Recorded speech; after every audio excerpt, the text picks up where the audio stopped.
On se retrouve à Istanbul, le but c'est pas que de faire de la moto comme des cons pour borner. Là on va prendre le temps, visiter la ville, les motos on les laisse de côté, on les laisse au garage. Alors Mathilde est quand même allée voir ce matin si elles étaient bien là. C'est important parce que ça permet de lutter contre sa nature angoissée.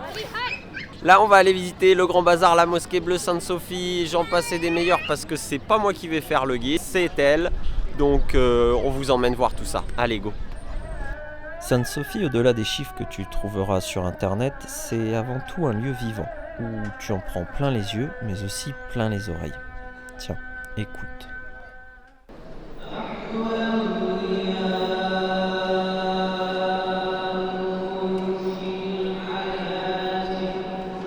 Moi, ce que j'ai trouvé génial, en plus de l'architecture globale du bâtiment, ce sont deux choses. Première chose qui m'a frappé, ce sont ces énormes inscriptions sur fond noir. C'est marrant parce que vu de loin, t'as une sensation de légèreté, alors qu'en réalité pas du tout. Regarde l'armature bois qui supporte le bordel, ça doit peser 1 tonne. Deuxième aspect que j'ai bien apprécié, ce sont les mosaïques chrétiennes, vestiges de sa vie passée. J'ai trouvé que ça confère au lieu une dimension multiculturelle assez atypique. On vient juste de sortir et moi j'ai bien kiffé parce que premièrement on a grandi dans des pays baignés de catholicisme, donc les églises on connaît, mais j'ai jamais eu l'occasion de mettre les pieds dans une mosquée, donc ça c'était vraiment cool. C'est des lieux vivants et puis participer, voir un prêche en tout cas, être là au moment du prêche, je suis plutôt content parce que j'ai toujours été curieux de savoir comment ça se passait, etc. Et le voir, l'entendre, évidemment c'est pas ma langue donc je comprends pas ce qui se raconte, mais non, vraiment une chouette expérience. Très content d'avoir été là à ce moment-là et puis d'avoir... bien, j'ai apprécié. Allez, on continue. Juste en face de Sainte-Sophie, tu as la mosquée bleue. Elle a quand même 400 ans, mais comme elle vient d'être réhabilitée entièrement, elle te paraît toute neuve. Pour y rentrer, rien de plus simple. Il te suffit d'enlever tes chaussures, puis d'ouvrir en grand tes yeux. Oh la dinguerie. C'est magnifique.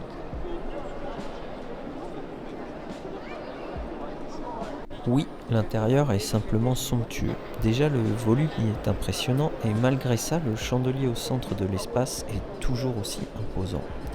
Puis si tu combines le bleu des faïences d'Iznik et l'activité des fidèles, je trouve qu'il se dégage de cette mosquée un charme tout particulier. Oui, ce lieu m'a beaucoup plu.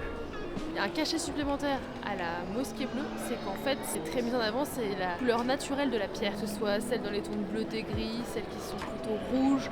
Donc en fait il y a quand même un espèce de polychrome blanc, bleu, rouge très très beau. Contrairement à la Sainte-Sophie qui je pense elle est magnifique dans sa dimension, mais en fait qui est très décorée. Voilà la différence.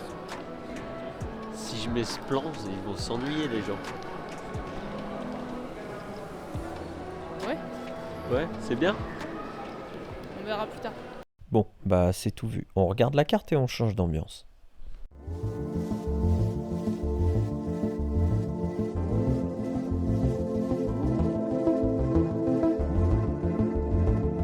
La citerne, j'avoue, si j'étais pas venu ici avec Mathilde, je serais sans doute passé à côté de ce lieu. Ce sont les anciennes réserves d'eau de la ville qui alimentaient le palais Topkapi. L'ambiance lumineuse changeante, façon boîte de nuit, donne au lieu une perspective plutôt cool. J'ai trouvé agréable de se balader ici, mais ce que j'ai préféré, ce sont les explications de la guide. Alors, on peut constater que l'empereur Justinien, lui, il a vraiment bien fait les choses, bien fait les travaux.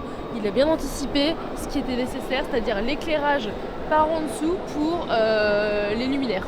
Bravo, bravo. L'empereur, il avait pensé qu'il fallait les attentes électriques, là. Ouais, regarde. Maître Gims, on pense à toi avec les pyramides d'Égypte. Mathilde, elle est dans ton équipe.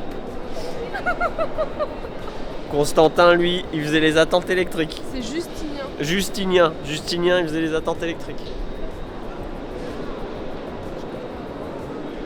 Pour reposer mes petits neurones de toutes ces informations culturelles, nous sommes remontés à la surface et nous avons déambulé dans la ville.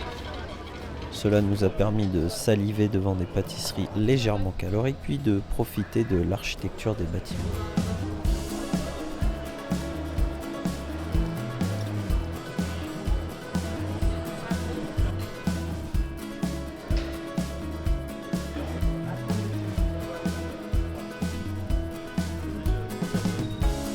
Istanbul, c'est clairement la ville des chats. Tu en as partout et ils ont chacun leur style. Il y a le style je racole devant mon restaurant, je me dors la pilule au soleil à la station de métro, vite vite vite je suis en retard à mon rendez-vous. T'as aussi le tout petit qui découvre la folie de la ville ou encore mon préféré, le Uber Eats qui patiente sur son scooter que la commande arrive. Alors ce qui est marrant sur ce pont, c'est qu'il y a plein de pêcheurs. Les gens ils pêchent. Alors j'avoue, je suis pas sûr de la qualité du poisson, c'est un peu comme pêcher dans la Seine. Mais bon, ça se fait, c'est une pratique. Donc c'est la culture locale. Certains pratiquent ça pour la beauté du geste, d'autres pour passer le temps avec les copains. Toujours est-il qu'ils attrapent des prises.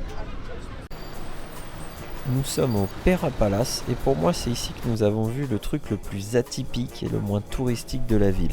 Moi c'est ça que j'aime. Regarde cette machine totalement authentique. C'est le premier ascenseur de la ville. Écoute la guide. Le Pera Palace fut le premier bâtiment équipé d'électricité à Istanbul et après la Tour Eiffel, le premier en Europe à se doter d'un ascenseur électrique, toujours en état de marche. Oui, t'as bien entendu. Toujours en état de marche. Du coup, on a eu la chance de le voir monter.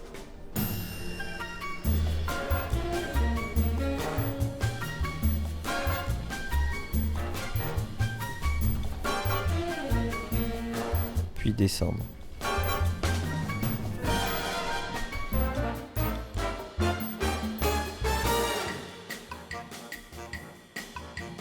Bah, vous voyez, là on sort du... Comment ça s'appelle? J'ai oublié moi. Peras Palace. Pera Palace. Heureusement la guide elle est là. Et bah franchement j'ai kiffé voir ce vieil ascenseur là qui a 100 ans. Ou je sais pas, faudra que je vérifie. Et bah franchement j'ai kiffé le voir fonctionner comme ça. J'ai trouvé que ça c'était authentique et assez fou. On a eu de la chance. Il peut être utilisé par les clients qui ont réservé une chambre. Ce qui n'est pas notre cas parce que c'est pas notre budget. Mais c'était grave sympa de le voir fonctionner. Ça m'a plu ça. Allez, on continue, on va au bazar. Parce qu'à défaut d'aller dans une chambre à je sais pas combien la nuit, je peux m'acheter des babouches.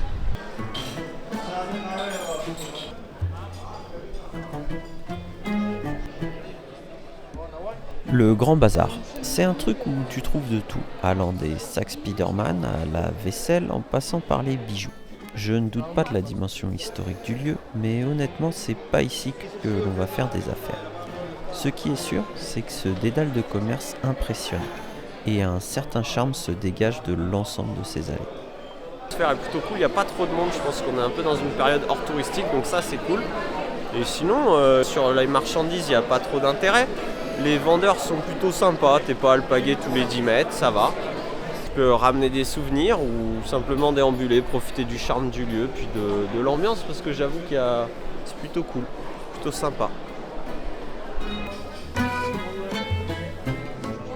Puis Mathilde, elle a toujours une analyse perspicace des choses. Dire sur la sécurité incendie, c'est parce qu'en fait en plus tout le monde fume. Alors en fait, moi je me dis c'est quand même pas très rassurant tout ça. Donc voilà, on verra. Mais je pense qu'en cas d'incendie, les châssis là-haut ils s'ouvrent pas, c'est pas du désenfumage mécanique. Hein. Ce que j'aime bien c'est le on verra. Non, on verra pas, c'est pas prendre feu. Non mais elle est tarée ou quoi? Ah la folle. Au final, tout ceci n'est qu'une infime partie de toutes les merveilles que tu peux voir à Istanbul. Tu crois que Strauss-Kahn il est allé dans ce Sofitel là derrière? Vas-y, j'essaye d'enregistrer un truc et tu nous parles de Strauss-Kahn. Bah oui, il y a un Sofitel de dingue.